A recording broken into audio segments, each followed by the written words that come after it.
यही मन में बाबा है हरदम हमारे, तेरी याद दिल से नहीं दूर जाए, नहीं दूर जाए।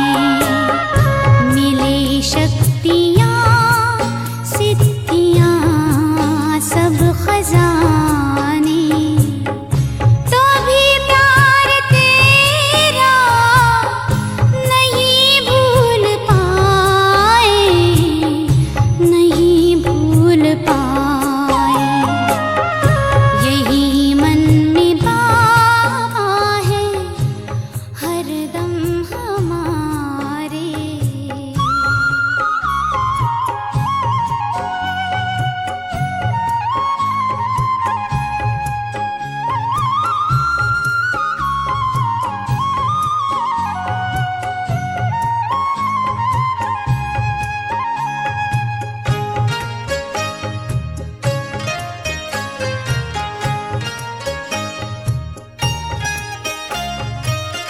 ये शोहरत भी क्या है, तुम्हारी ही दौलत, तुम्हारा दिया सब तुम्हारी बदौलत।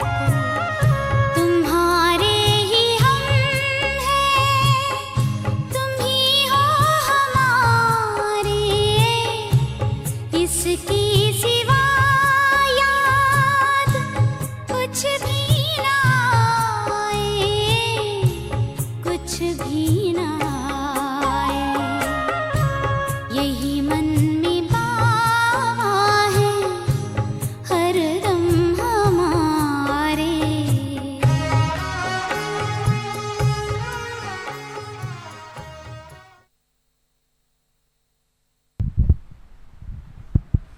ओम शांति। आज ORC परिवार में हमारे आदरणीय जयंती दीदी जी का बहुत बहुत दिल से स्वागत है, स्वागत है, स्वागत है। संस्था के एडिशनल एडमिनिस्ट्रेटिव हेड होने के साथ साथ आप इस परिवार के बड़े भी हैं और हमारा ये सौभाग्य है कि आप यहाँ पर ORC को अपना परिवार समझकर हम छोटे भाई बहनों से मिलने के लिए आते हैं। और आज हम सभी आपका बहुत दिल से करतल ध्वनि के साथ साथ गुलदस्ते से भी आपका स्वागत करना चाहेंगे। आदरणीय भीम भाई जी और योगप्पा भाई जी से मैं अनुरोध करती हूँ कि गुलदस्ते के द्वारा आदरणीय दीदी जी का वेलकम करेंगे।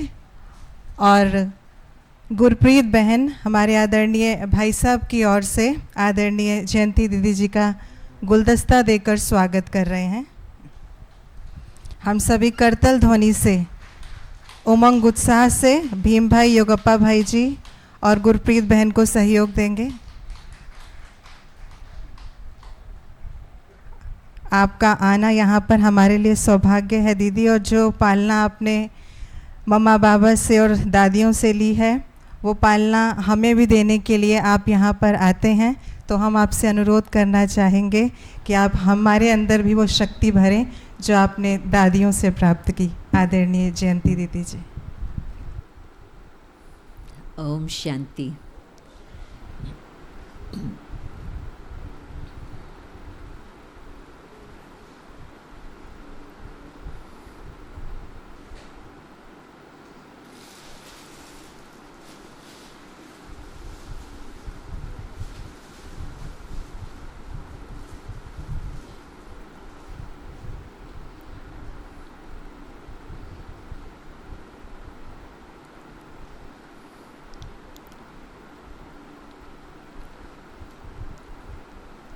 मुझे लगता है कि मम्मा बाबा की पालना आज तक भी हम सबको मिल रही है।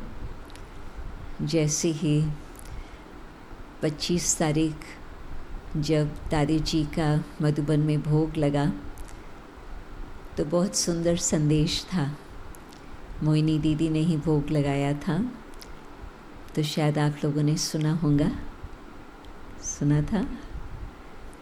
वो डिटेल में तो नहीं बताती, परंतु एक जो सेंटेंस मुझे दिल को बिल्कुल छू ली वो मैं बताती दादी का कहना था वतन में कि कोई भी ये नहीं कह सकता है कि दादियाँ अभी नहीं हैं। दादियाँ साथ है, माता पिता साथ है, तो फिर आप लोग सदा यही अनुभव करते रहे कि किस तरह से वो हमारी पालना भी कर रहे हैं, परंतु साथ साथ सब कुछ आगे कार्य में भी बढ़ाते जा रही हैं। जिस तरह से विदेश में 2 सेंटर्स थे, एक सेंटर था लंदन और दूसरा सेंटर था हांगकांग। जो फर्स्ट डेलीगेशन 1971 में आए थे, तो उन्होंने वो स्थापन एक वेस्ट एक ईस्ट में दोनों की स्थापना करके फिर वापस भारत लौटे थे। तो कुछ वर्षों तक तो वो धीरे धीरे कार्य चलता रहा। 71, 72, 73, फिर 74 में मोइनी दीदी ने, मोइनी न्यूयॉर्क वाली मोइनी दीदी, वो उस समय लंदन में ही आए थे फर्स्ट टाइम। तो उन्होंने बाबा को और दादियों को पत्र लिखा कि अभी वो घड़ी है कि ये सोचना चाहिए कि हमें विदेश का कार्य सीरियसली उठाना है, या जैसे चल रहा है वैसे चलने दे, उससे तो इतना कुछ फ़ायदा नज़र नहीं आ रहा। तो ये बात डिसाइड करने के लिए वैसे तो दीदी दादी में से दोनों में से कोई आए सबसे बढ़िया, परंतु यदि वो मधुबन से नहीं निकल सकते तो फिर दादी जानकी को आप ज़रूर लंदन भेजें, क्योंकि एनीवे उसके स्टूडेंट्स ही यहाँ बैठे हैं। तो बाबा से पूछा गया, तो फिर दादी आई, और दादी के आने से ही फर्स्ट जो विदेशी ब्राह्मण थे उन्होंने जन्म लिया, तुरंत ही 10 दिन के अंदर शायद। डेनीज और एक और भाई जो फिर निमित्त बने ऑस्ट्रेलिया जाने के लिए। फिर थोड़े समय के बाद उस भाई ने मेरे से पूछा कि ऑस्ट्रेलिया में आपका सेंटर है? तो मैंने कहा नहीं है, वहाँ जगदीश भाई तब तक चक्कर तो 2 बार ही लगा चुके थे, परंतु सेंटर नहीं था। उसको उन्होंने निमंत्रण दिया था कि आप यहाँ ही रुक जाओ, आपके लिए हम सब प्रबंध करेंगे, परंतु उन्हों को उस समय भारत की सेवाओं का ख्याल था, तो फिर वो जल्दी में ही वापस आ गए। तो ये भाई कहता कि यदि आप लोग कहते हो, और उस समय 76 की बात थी और वो था 74, तो यदि सचमुच इतना परिवर्तन 76 में होने जा रहा है और अब तक सिर्फ 2 देशों में सेंटर्स है, तो और आगे कार्य कैसे चलेगा? तो फिर उसने खुद ऑफ़र किया कि मैं ऑस्ट्रेलिया जाऊं। तो दादी ने छुट्टी दी और फिर वो मधुबन होते फिर गया। परंतु मैं सोचती थी कि हमारे पास तो कोई प्लान नहीं था, दादी जानकी के पास भी प्लान नहीं था, किसी के पास भी प्लान नहीं था। इस सारे विश्व की सेवा यदि करनी है, जैसे 6 तारीख की मुरली 2 दिन पहले बाबा का कितना ध्यान रहा, हर स्थान पर बाबा का संदेश दो, बाबा का परिचय दो, हर एक को पता चले कि घर जाने का समय है, घर कैसे जा सकते, और जिन्हों को स्वर्ग में आना है वो स्वर्ग के लिए अपनी तैयारी करें। तो रियलिटी में किस तरह से बाबा के पास प्लान था, जो थोड़े समय के अंदर ही फिर जल्दी जल्दी सेंटर्स खुलते गए। तो सचमुच ये हम सोचे कि कौन कार्य करा रहा, कैसे कार्य चल रहा, ये बड़ी वंडरफुल बातें हैं। जैसे बाबा ने कल भी याद दिलाया, आप भूल गए हो आपका ऑक्यूपेशन क्या है। एक तरफ आप कहते हो कि हम विश्व परिवर्तक है, विश्व कल्याणकारी है, और दूसरी तरफ आप खुद का परिवर्तन नहीं कर पाते। तो बाबा को तो हम लोगों का खेल देख करके बहुत हंसी आती है, परंतु जब बाबा हमें बताते हैं तो हम लोगों को भी हंसी आती है कि हाँ सच, फिर दोनों बातों की मैचिंग नहीं हो रही। जो हम विश्वास से कहते हैं, ऐसे नहीं कि सिर्फ शब्दों में कहते, विश्वास से कहते हैं कि हाँ हम विश्व परिवर्तक है, विश्व कल्याणकारी है, परंतु फिर रियलिटी देखते हैं तो फिर उसमें अभी बाबा जो आजकल की मुरलियाँ बता रहे हैं कि हम वो रियलाइज़ करें कि हम कौन है। तो आप सोचो कि जब हमारा टाइटल इतना सुंदर और बाबा जब बता रहे हैं तो हम प्यार से स्वीकार भी कर रहे हैं। मैं समझती कोई ऐसे यहाँ नहीं होगा जो 2020 के बाद बाबा का बना हो। सभी 2020 तो समझते हैं ना, तो 2020 में से पहले ही सभी ने ज्ञान लिया है ना। जो निवासी है वो तो ज़रूर, हो यहाँ भी इस तरफ भी। हाँ, तो आप सभी ने दादियों को देखा है, और न सिर्फ दादियों को देखा है, अव्यक्त बाप दादा की पधरामनी कैसे होती वो हर एक ने अनुभव किया है। मैं राइट कह रही हूँ? कोई ऐसे नहीं होगा जिसने नहीं अनुभव किया हो। तो बाबा के सामने जब बाबा कुछ ऐसी बातें कहते, हम लोग बड़े खुशी से, बड़े नशे से हाथ खड़ा करते थे कि हाँ बाबा जो आप कह रहे हैं हम ज़रूर करेंगे। और फिर थोड़े समय के बाद वो बात छूट जाती। एक बात याद आती कि बाबा ने एक बारी कहा था, जो आपको रियलाइजेशन होती है वो आप नोट कर लो। और बाबा मधुबन के लिए ही उस समय कहते थे, परंतु आज मैं सोचती रियलाइजेशन तो कभी भी आ सकती, कोई भी बात के कारण। तो यदि हम नोट करते हैं और वो हर रोज़ अमृत वेले के बाद वो हम अपना फिर से रिवाइज करते हैं, तो ब्लेसिंग इमर्ज रहती है। तो ब्लेसिंग रियली फिर उसका प्रैक्टिकल स्वरूप भी बन जाती। नहीं तो वो रियलाइजेशन आज है, फिर बिज़ी लाइफ होने कारण कई और बातें बुद्धि में आ जाती तो वो बात खिसक जाती। परंतु यदि हम बाबा के जो भी हमारी रियलाइजेशंस है, वरदान मिले हुए हैं, यदि हम बिल्कुल अपने पास फ्रेश रखें तो बाबा की मदद से वो बात प्रैक्टिकल का स्वरूप भी धारण कर लेता। और दूसरी बात ये कि जो स्वमान की स्थिति है वो जो बाबा हमें हर रोज़ याद दिलाते हैं। साकार मुरली भी आप पढ़ो तो उसमें पहले बाबा का क्या होता, जैसे आज भी था, रूहानी बाप रूहानी बच्चों को समझा रहे हैं। भिन्न भिन्न शब्दों में बाबा याद दिलाते हैं कि हम कौन है और हमारा शिक्षक कौन है। तो वो बात पहले से ही बाबा बुद्धि में फिट कर देता, ताकि फिर और आगे जो बाबा की मुरली चले अच्छी तरह से हम उस भावना से ग्रहण कर सकें। परंतु ये अपने स्वमान में स्थित रहने की बात फर्स्ट होती। और यदि अव्यक्त बाप दादा की मुरलियाँ पढ़ते हैं, सुनते हैं, तो उसमें तो न सिर्फ एक सेंटेंस, दो सेंटेंस, उसमें तो आधा पेज पहले तो ज़रूर, कभी कभी तो फुल पेज भी, बाबा सिर्फ प्यार से वही बात याद दिला रहे हैं कि बच्चे आप कौन हो, आप कौन हो। और बाबा इतना प्यार की भाषा से बोलते हैं जो बिल्कुल उस समय तो बिल्कुल नशा चढ़ता है कि बाबा हमको डबल क्राउन लाइट का ताज वाला देख रहे हैं, बाबा हमारे मस्तक में 3 भाग्य की लकीरें देख रहे हैं, तो हम फील करते हैं, महसूस करते हैं। परंतु स्वमान फिर कब न कब, कहाँ न कहाँ, किस न किस प्रकार से वो थोड़ा नीचे आ जाता।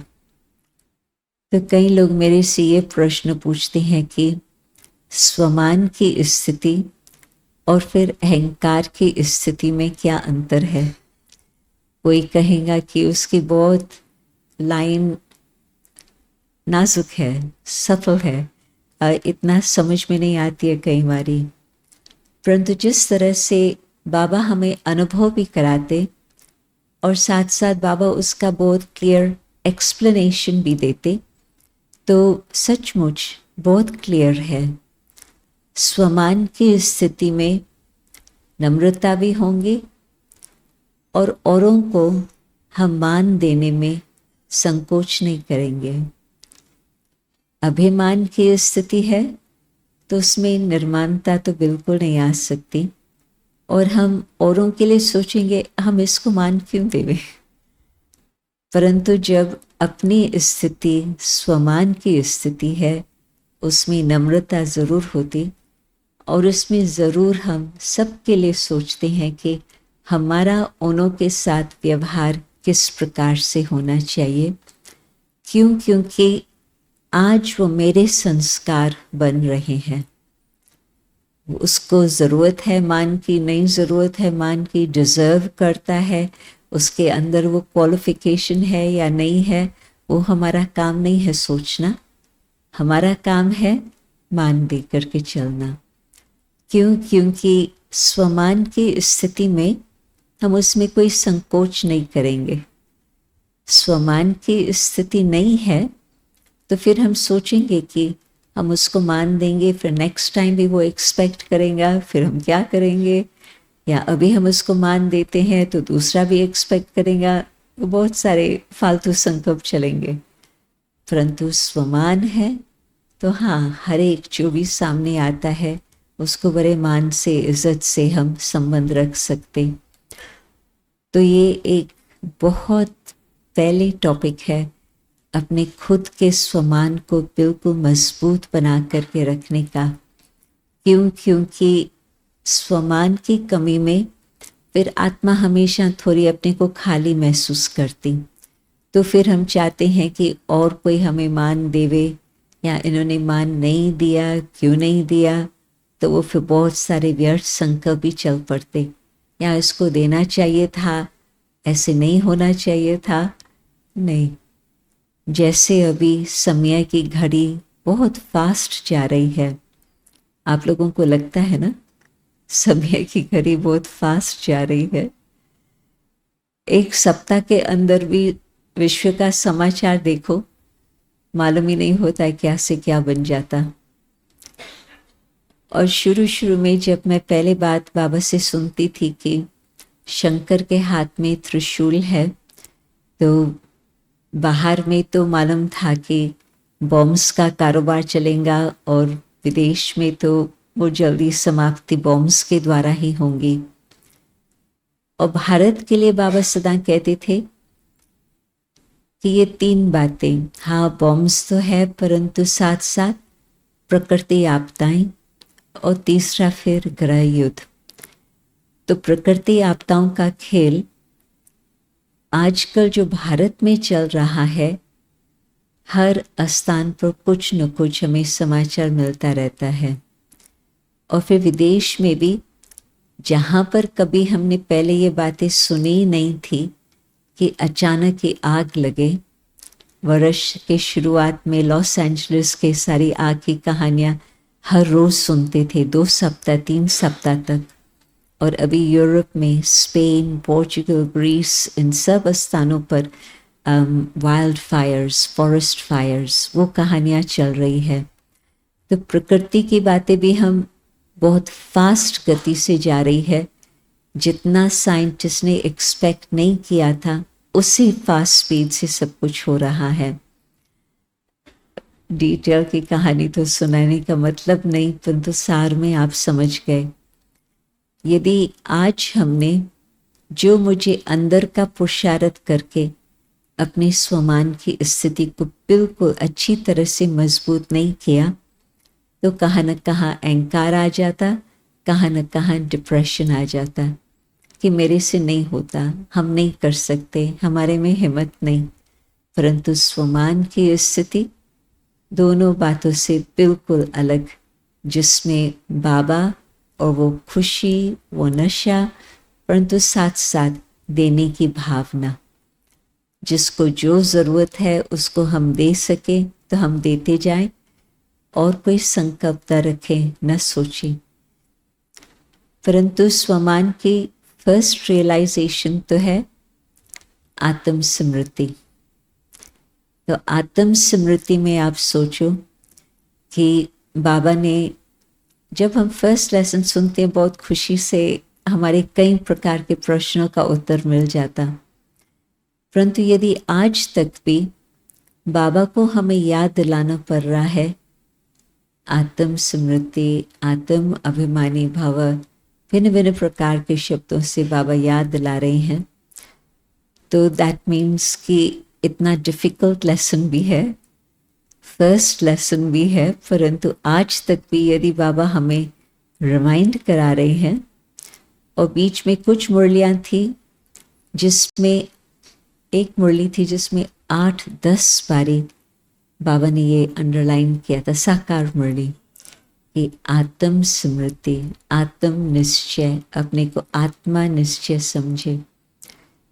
तो कारण क्या कि बहुत खिसकनी बात है, स्लिपरी बात है।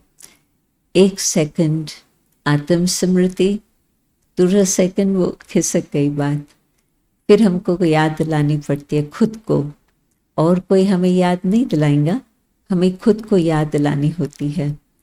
तो जब हम इस तरह से अपने को बार बार याद दिलाते रहें कि हम कौन हैं, तो उस स्थिति में फिर स्वमान की स्थिति सहज रह जाती। और एक और प्रश्न है जो बहुत लोग पूछते हैं, हमें कैसे पता चले कि मेरा रोल क्या है? किसी को मन में ये प्रश्न है? नहीं? Very good. सबको इस प्रश्न का उत्तर मिल चुका है, परंतु आप सुनो कि दादी क्या उत्तर देती थी सबको।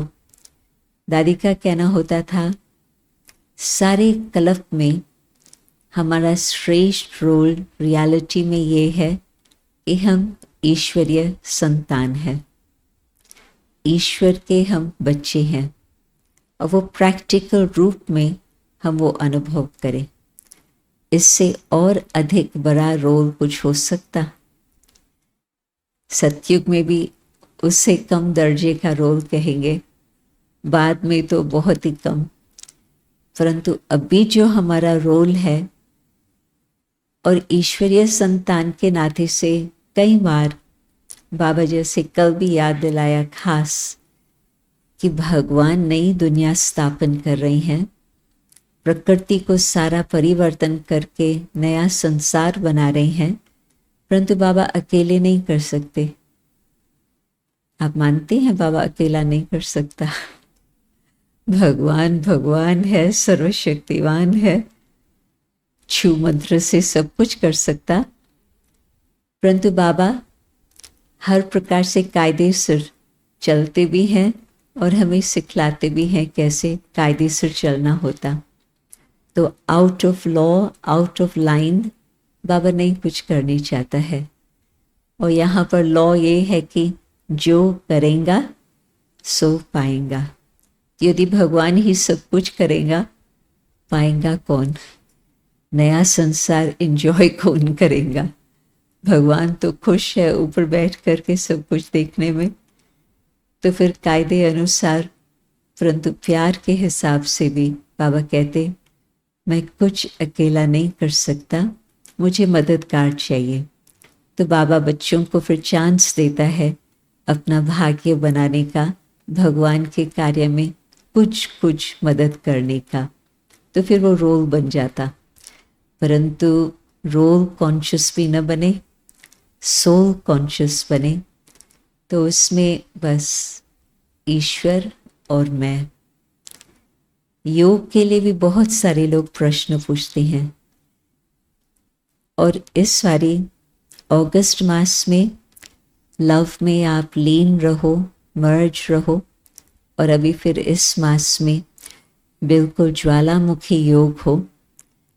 तो बाबा ने बहुत सिंपल करके दिया है।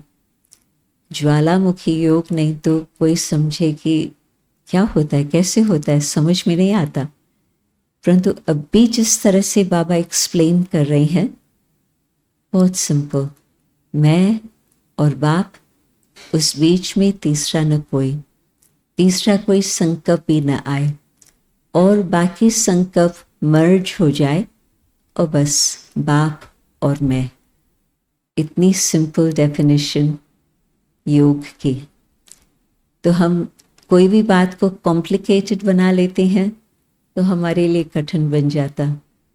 बाबा नहीं चाहते हैं कोई बात कॉम्प्लिकेटेड हो, क्योंकि बाबा कहते हैं कि बाबा ने देखा है कि बच्चों ने आधा कल्प कितनी भक्ति की है, और पहले से ही थके हुए हैं तो भगवान और फिर कॉम्प्लिकेटेड बात देंगे, तो बच्चे कहेंगे हमें फुर्सत नहीं है, टू बिज़ी। परंतु बाबा हर बात बहुत सिंपल करके देता, ताकि फिर वो सिंप्लिसिटी से हम कहें कि हाँ सहज, ये बहुत इजी है, हम कर सकते हैं। और एक बारी प्रैक्टिस करने लगो फिर वो कठिन नहीं लगता। जब सोचते हैं कि कैसे करें वो कठिन होता। परंतु बाबा के ये भी शब्द याद आ रहे हैं कि बाबा ने जो कहा था 2 सप्ताह पहले कि अनुभवी मूर्त बनना है। ऐसे नहीं कि आप सोचता बनो, सोचता स्वरूप नहीं, अनुभवी स्वरूप। मैं सोच रही हूँ कि मैं आत्मा हूँ, चलो फर्स्ट स्टेप ये तो अच्छा है। जो पहले सोच था कि मैं शरीर हूँ, अभी उसका तो बदल गया और मैं आत्मा हूँ, हम ये सोचते हैं। परंतु यहाँ तक इस सिर्फ रुके तो फिर वो मेरे अनुभव की बात नहीं होंगी। और जब तक कोई बात मेरे अनुभव की नहीं है, कोई भी मुझे हिला सकता। एक बारी कोई बात मेरे अनुभव की हो गई, कोई मुझे हिला नहीं सकेगा। आपको कोई हिला सकेगा यदि कोई कहे कि नहीं गणेश भगवान है, हनुमान भगवान है, आप हंस पड़ेंगे, ये क्या कह रही हैं। हमें तो अनुभव है कि शिव बाबा ही वो निराकार ज्योति स्वरूप ही भगवान है। क्यों? क्योंकि अनुभव आपको हो गया। उस अनुभव के अथॉरिटी से आप स्माइल करेंगे, डिबेट में नहीं आएंगे, परंतु वो आपके निश्चय को नहीं हिला सकेंगे। इसी तरह से आपकी स्वमान की स्थिति कि मैं आत्मा हूँ, परंतु सिर्फ आत्मा तक नहीं, मैं शिव बाबा की संतान, मैं शिव बाबा के कार्य में मददगार हूँ, कोई भी प्रकार से हो, परंतु ये अंदर की वो रियलाइजेशन हो और वो फीलिंग हो, अनुभव हो। सचमुच भगवान का इतना बेहद का कार्य, और उसमें भगवान ने हमें चांस दिया है छोटी सी उंगली देख करके कुछ उसमें पाठ बजाने का। तो यदि हर बात जैसे बाबा ने कहा है आप अनुभवी मूर्त बन जाओ, तो जितना उसमें शक्ति है कोई और बात में इतनी शक्ति नहीं है। आपको कोई भी बात में कुछ भी कहे आप हिलेंगे नहीं। और मेन तो आप अपनी डिग्निटी में ऐसे रहेंगे जो कोई भी आपसे वो छीन नहीं सकता। दादियों का तो एग्जाम्पल है, दादाओं का भी एग्जाम्पल है। आप सोचो कि मैं समझती जगदीश भाई से तो बहुत करके सब मिले होंगे ना, खास करके दिल्ली वाले तो ज़रूर नहीं मिले, कोई जगदीश भाई से नहीं मिले, ओके। परंतु जगदीश भाई का मैं नाम लेती हूँ, मैंने सोचा सभी ने जगदीश भाई को देखा होगा। दादा विश्व किशोर तो शायद आशा दीदी और विजय बहन और हमने ही देखा, बाकी औरों ने तो शायद नहीं देखा। परंतु उसके बाद में विश्व रतन दादा किसने देखा? हाँ, तो भी सभी ने नहीं। विश्व रतन दादा वो दादा थे जो हर रोज़ 4 बजे का योग हिस्ट्री हॉल में आकर के कराते थे, बिल्कुल एक्यूरेट टाइम पर। कभी एक दिन भी लेट हो ऐसे नहीं रहा, बिल्कुल एक्यूरेट टाइम पर। और जिस तरह से वो कुर्सी पर नहीं बैठते थे, हिस्ट्री हॉल में कुर्सियाँ थी नहीं उस समय, गद्दी पर ही बैठते थे। परंतु एक बारी जिस तरह से गद्दी पर बैठा, हिलता नहीं था, नो मूवमेंट, बिल्कुल एकाग्र। शरीर तो एकाग्र, परंतु बुद्धि भी एकाग्र, बिल्कुल ऐसे ही योगी। और जब यहाँ से वहाँ तक पैदल करता था, न इधर देखता था न इधर देखता था, जहाँ उसको जाना है सीधा ही देखता था, बस बाबा के साथ मैं, और कोई बात में उसका ध्यान नहीं जाता था। फिर तो जो अकाउंट्स डिपार्टमेंट में वो ईशू दादी के साथ मुख्य रहे, और उसके बाद तो अकाउंट्स डिपार्टमेंट बहुत बढ़ती गई है, परंतु उनके होते भी बहुत कुछ बढ़ चुकी थी। तो कहने का मतलब, हाँ विश्व रतन दादा का फोटो आ गया। तो बिल्कुल ऐसे एकाग्र चलते थे जो पता चलता था कि इनकी बुद्धि किसी भी बात में हिलती नहीं है। तो मैं क्यों एग्जाम्पल्स दे रही हूँ, परंतु खास मुझे आज संकल्प आया कि मैं भाइयों का एग्जाम्पल दूँ, क्योंकि इन सभी ने पुरुषार्थ किया। ऐसे ही अचानक उनों की स्थिति नहीं बन गई, परंतु जब से बाबा के बने, और हाँ, इन आत्माओं को जो पहले 14 वर्ष की बट्टी थी, उससे बहुत बिल्कुल फाउंडेशन बहुत गहराई से मजबूत हो गया। और हम लोगों को तो 14 इयर्स की तपस्या का चांस नहीं मिलेगा, परंतु हम हर रोज़ अपना कुछ न कुछ अभ्यास करके इस तरह से अपने फाउंडेशन को मजबूत करते जाएं, क्योंकि आज छोटी बातें हमारे सामने आ रही है, कल बड़ी बातें ज़रूर सामने आएंगी। किस रीति से आएंगी, किस रूप से आएंगी, हम कह नहीं सकते, परंतु गारंटी है कि बातें आएंगी ज़रूर।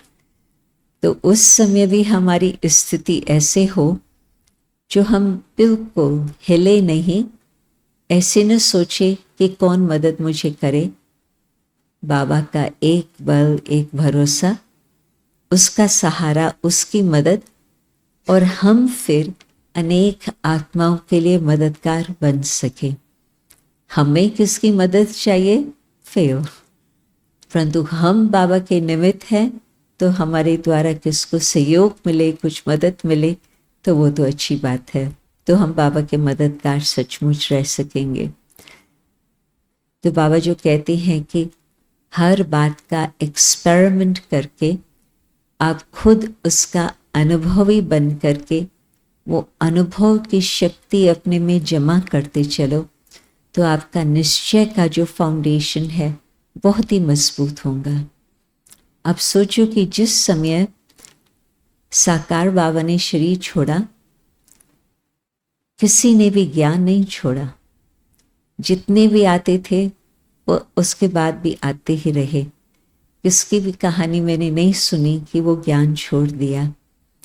बाबा ने हर एक की बुद्धि में इतना कूट कूट के डाला था। शिव बाबा का यज्ञ, रुद्र ज्ञान यज्ञ, ब्रह्मा बाबा भी स्टूडेंट है, आप सब भी स्टूडेंट हो। तो बाबा ने खुद हम सबका निश्चय पक्का कराया था। तो हम भी कोई भी बात में औरों के निश्चय को मजबूत कराएं, परंतु हमारा निश्चय न हिले कोई भी बात के कारण। तो उसमें न सिर्फ बाबा में निश्चय न हिले, खुद में भी निश्चय न हिले। आज हम बाबा के हैं, कल हम कहाँ होंगे? हम कहाँ होंगे? बाबा के साथ ही होंगे, और कहाँ होंगे? हमें अपने लिए भी इतना निश्चय हो कि सीन कोई भी आती है, हम बाबा के हैं और हम बाबा के ही रहेंगे। और न सिर्फ कल्प के अंत तक हम बाबा के रहेंगे, हर कल्प हम बाबा के ही बन के रहेंगे। तो जितना जितना हमारा अनुभव बढ़ता जाएगा, उतना हमारा निश्चय का फाउंडेशन भी इतना ही मजबूत रहेगा, जो हम खुद अपने लिए बिल्कुल विश्वास से कह सकेंगे, कोई भी बात आए हम हिलने वाले नहीं हैं। बाबा खुद अपने लिए तो कहते थे ना, कुछ भी हो जाए, बाबा का कार्य तो, भगवान का कार्य वो तो संपन्न होने ही जा रहा है। अभी रिसेंटली किसी बात में ये बात थी कि सतयुग आ रहा है, किसको उसमें क्वेश्चन नहीं है। बाबा के बच्चों को तो देख रहे हैं कि कलयुग की इतनी अजीब गरीब सीन्स नज़र आ रही है, जो वो दर्शक कभी हम सोच नहीं सकते थे। कोई प्रेसिडेंट आज एक बात कहे, कल दूसरी बात कहे। कभी ये इतिहास में हुआ ही नहीं है, आज तक नहीं हुआ है। और कोई फिर आज यहाँ मित्रता रखे और कल फिर दूसरे तरफ का दुश्मन बन जाए, वो चेंज होता रहे, कलयुग के अंतिम घड़ियों की निशानियां है कि कोई बात की स्टेबिलिटी बाहर में तो है ही नहीं, परंतु हम बाबा के बच्चे विश्वास वाले, निश्चय वाले, एकाग्रचित वाले, बाबा का हाथ पकड़ के चलने वाले विजयी बाबा के बच्चे हैं। तो अपने लिए भी निश्चय और परिवार के लिए भी निश्चय, ये भी सब ऐसे ही बाबा के शक्तिशाली बच्चे ऐसे ही चल रहे हैं। और जब जब यहाँ आना होता है बहुत खुशी होती, हर समय और कुछ उन्नति का कार्य हम देखते हैं। आज एक गवर्नमेंट ऑफिशियल के पास जाना हुआ तो बाद में पता चला कि यहाँ की बहनों ने उस आत्मा की भी सेवा की है, परंतु वो खुद सामने से कह रहा है, क्या आप लोगों के पास जगह है, मैं आकर के परिवार के साथ 3 दिन के लिए रहूं और मेडिटेशन सीखूं। कोई समय होता था हम लोग निमंत्रण देने जाते थे, अभी वो घड़ी आई है जो वो सामने से पूछते हैं क्या हम आए। तो आप सोचो कि घड़ी कैसे फास्ट जा रही। तो यहाँ की बातें तो आप लोग तो अनुभव कर ही रहे हैं। मधुबन के भी एक एक जो भी स्थान बना हुआ है, नीचे और ऊपर, एक एक फुल। कहाँ कुमारियों की ट्रेनिंग, कहाँ भाइयों की ट्रेनिंग, कहाँ बाहर वालों का कॉन्फ्रेंस, एक एक स्थान बिल्कुल फुल। मुझे हर रोज़ देखना पड़ता था, याद ही नहीं रहता था 10 बजे मुझे कहाँ पहुँचना है, 12 बजे मुझे कहाँ पहुँचना है। आशा दीदी भी एक दिन के लिए आती है, कितने क्लासेस होते हैं, सवेरे दोपहर शाम नॉन स्टॉप। तो बाबा ने पहले से ही इतनी तैयारियां करके रखी है जो सब आत्माएं आकर के हर प्रकार से लाभ लेवे। बाबा कहते थे ना कि ऐसी घड़ी आएंगी जो आप लोगों को फुर्सत नहीं होगी सोने की, वो घड़ियां अभी आ रही है। ऐसे ही लग रहा। तो आप सभी को बहुत बहुत थैंक्स, और आशा दीदी और विजय दीदी को तो खास थैंक्स कि इतना सब कुछ ऐसे तैयार है जो हर सिस्टम अपने आप ही चल रही है बहुत सुंदर ढंग से। तो कल तो सवेरे फिर यहाँ से निकलना होगा, फिर आते ही रहेंगे। ओम शांति।